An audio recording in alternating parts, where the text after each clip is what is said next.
নমস্কাৰ বন্ধুসকল, খোজ দা ৱেলৈ পুনৰ স্বাগতম জনাই আপোনালোকক এজন বিশেষ ব্যক্তিৰ সৈতে চিনাকি কৰি দিব ওলাইছোঁ। চিনাকি কৰি দিয়াৰ এই আনুষ্ঠানিকতা মই এইকাৰণে পালন কৰিব বিচাৰিছোঁ, যদিও প্ৰয়োজন নাই। পংকজ ইটিংগী ডাঙৰীয়া সাংস্কৃতিক জগতখনৰ লগত ওতঃপ্ৰোতভাৱে জড়িত হৈ আছে। দাদা, এই যে আপুনি সাংস্কৃতিক জগতখনৰ লগত ওতঃপ্ৰোতভাৱে জড়িত হৈ আছে, বৰ্তমান সময়ত কৰোণাগ্ৰস্ত সময়ত বহুত ক্ষতিগ্ৰস্ত হৈছে সমাজখন। এই ব্যৱস্থাটোত আপুনি আপোনাৰ এই সাংস্কৃতিক যাত্ৰাটো কেনেদৰে অব্যাহত ৰাখিছে? সাধাৰণতে কৰোণা আৰু তাৰ আগত আছিলে কেৱৰ সময়তো বহুত আমাৰ অলপ সুবিধা হৈছিলে। আমাৰ নিজৰ সাংস্কৃতিক ক্ষেত্ৰত বা মোৰ নিজৰ যিখিনি কৰিবলগীয়া কৰ্ম সেইখিনি আমি কৰিব পৰা নাছিলোঁ। তো এতিয়া অকণমান আমাৰ এই আশা দেখিছোঁ, আশা ৰেঙনি এটা আহিছে, ভাল হ'ব বুলি আশা সদায় ভাবি লৈছোঁ। আৰু যিহেতু কৰোণাৰ কাৰণে কৰোণাৰ সময়ত খুব ব্যস্ত, মোৰ নিজৰ কৰোণাৰ মাজতেই মোৰ প্ৰথমটি সন্তান হৈছিলে, সেইকাৰণে সেইটোত মই ব্যস্ত থাকিলোঁ। নিশ্চয় বেলেগ কামত ইমান জড়িত থাকিব নোৱাৰিলোঁ, যিহেতু চবফালে লকডাউন চলি আছিলে। যি নহওক, খুব এতিয়া এটা ভাল দিন আহিব বুলি আশা কৰিছোঁ আৰু অসমৰ ৰাইজে আমাৰ পৰা ভাল ভাল বস্তু হ'ব বুলি আশা কৰিছোঁ। নতুন প্ৰজন্মই আপোনাক বৰ সুন্দৰভাৱে ফ'ল' কৰে, আপোনাৰ পৰা বহুখিনি আশা কৰে। আপোনাৰ যিখিনি নৃত্যক লৈ পেলাই আপোনাৰ যিখিনি কাৰ্যশৈলী, সেই কাৰ্যশৈলীক ফ'ল' কৰে। আপুনি এই নতুন প্ৰজন্মক আপোনাৰ নৃত্যশৈলীৰ বিষয়ে কি ক'ব বিচাৰে?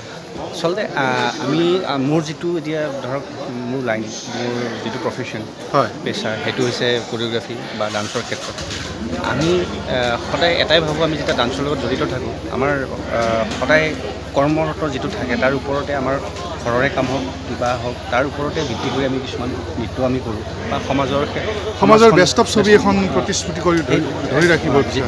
যেতিয়া মানুহৰ দৰ্শকৰ ওচৰত সেই বস্তু আমি দিবলৈ চেষ্টা কৰোঁ, সদায় এইটোৱে লাগে যে মোৰ পৰা যদি কোনোবা এটা কিবা শিকিব পাৰে, ইনস্পিৰেশ্যন পায়, সেইটো মই সদায় আশা কৰোঁ যে কোনোবা এটা যিকোনো উঠি অহা ল'ৰা ছোৱালীয়ে হওক, তেখেতসকলে যেন মোৰ পৰা কিবা এটা যোগাত্মক দিশ এটাও পাওক, লগে লগে কিবা এটা শিকক। আৰু ময়ো সেইটো সদায় বিচাৰোঁ, আশীৰ্বাদো বিচাৰোঁ সেইকাৰণে। নিশ্চয় নিশ্চয়, আশীৰ্বাদটো লাগিবই। যিমানখিনি কৰিছোঁ আজিলৈ, মানুহৰ মৰম স্নেহ আশীৰ্বাদ আছে আৰু সদায় থাকিব বুলি আশা কৰিছোঁ। আপোনালোকে সদায় ভাল পাব আৰু যিমানখিনি পাৰোঁ অসমৰ ৰাইজৰ হৈ কাম কৰি যাম বুলি মোৰ আশা, ভালকৈ কৰি যাম। আৰু আপোনালোকে সদায় মোৰ লগত সহযোগ কৰিব, মই আপোনালোকক থাকিম। অনাগত ভৱিষ্যত আৰু নতুন কিবা পৰিকল্পনা আপোনাৰ আছে? চিনেমাৰ কাম এটা চলি আছে, চিনেমাৰ কাম, তাৰপিছত মিউজিক ভিডিঅ'ৰ কাম চলি আছে। তাৰ লগে লগে মোৰ এনেকুৱা মঞ্চৰ কামবিলাকো চলি আছে। আশা কৰোঁ আগলৈ যিমানখিনি পাৰোঁ, যিমান দূৰলৈকে মোৰ দেহাই টানিব পাৰে, তেতিয়ালৈকে মই কৰি যাম বুলি ভাবিছোঁ আৰু অসমৰ ৰাইজক ভাল ভাল বস্তু উপহাৰ দি যাম বুলি ভাবিছোঁ। ধন্যবাদ পংকজ দা, আপুনি সুন্দৰ কথা ক'লে। খোজ দা ৱেৰ সমূহ দৰ্শকলৈ পুনৰ আন্তৰিকতা জনাই আজিৰ এই অনুষ্ঠান সামৰণি মাৰিছোঁ। পুনৰ লগ পাম এজন বিশেষ ব্যক্তিৰ লগতে। ভাল লাগিলে, মোৰো খুব ভাল লাগিছে। আৰু খোজ দা ৱেৰ প্ৰথম মই এনেকৈ আজি এটা বাইট দিছোঁ, আৰু আপোনালোকেও চাই থাকিব এই চেনেলটো, ছাবস্ক্ৰাইব কৰিব, লাইক কৰিব, সেইখিনি। আৰু দাদাকো আজি প্ৰথমবাৰ পাইছোঁ, প্ৰথমবাৰ পাই ভাল লাগিছে, আৰু তেখেতৰ চেনেলটিক আপোনালোকে ভালকৈ চাব। এয়া মোৰ ধন্যবাদ, নমস্কাৰ।